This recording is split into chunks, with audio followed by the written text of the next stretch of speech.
Bush School fully integrates with the essay curriculum. So the essay curriculum has capabilities, learning dispositions, plus the knowledge, and it covers all three of these. We have a real focus on the students engaging with challenging, high-quality activities, primarily within their local landscape and connected with community. They have to be resourceful, critical in their thinking. There's a lot of problem solving, and that's something that you can't always get from classroom-based learning. Northeast, southeast.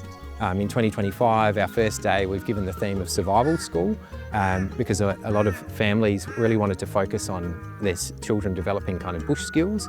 It's amazing. We get to come to places like this, like the Old Noarlunga National Park, spend time in the bush and really help the kids to build the connection to place that we might have had when we were growing up as well. It's really amazing. Geocaching, bushcraft, and also working with Ghana educators around Aboriginal children's games. The students love Bush School. It's a highlight of the calendar. The activities are so diverse that I've noticed that there's those students that often hang back. It's really lovely to see them taking lead in situations where they might have had experience or some knowledge, and I see that confidence and engagement growing throughout the school year, so not just during that week. I like how we get to learn differently, like not just in a classroom, like outside. Spending time with my friends and learning in a different environment. I get to do things that I've never done before. And I'm able to do things that look scary, but it's not actually.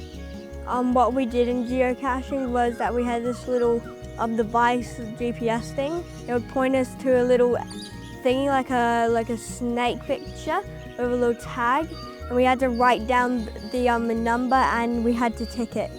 Points to which direction it's at, and then it says how many meters you're away from it. Like finding treasure.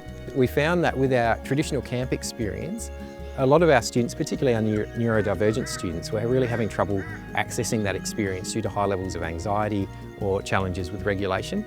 So some of the ways that we've looked at this is that connection with nature can be a really, really valuable opportunity for building that sense of health and well-being. So I feel like my daughter's responded really well to the Bush School component over their camp. I feel with a child that does face a little challenges with big feelings and anxiety, it's really got her to engage in such an amazing outdoor program where she sort of is in a safe environment that she feels connected, safe and secure. Watching students support each other through those really challenging activities. There are many students that want to give up and their peers won't let them. Part of the sense of pride has also been about collective achievement. So students have often talked about, when we've asked about what's the thing that has made you most proud at Bush School, sometimes they've talked about, we came second in a challenge, but they've talked about it as it was, we worked really hard on it. It was a collective achievement. And then I see that coming back into the classroom, because if they hit a point where they don't know what to do or they just want to give up, their peers will then say, do you remember when you said you couldn't? And then they push through and they do it. I hope that they can take some of that sense of struggle back into their classroom learning and into their daily life and build their resilience.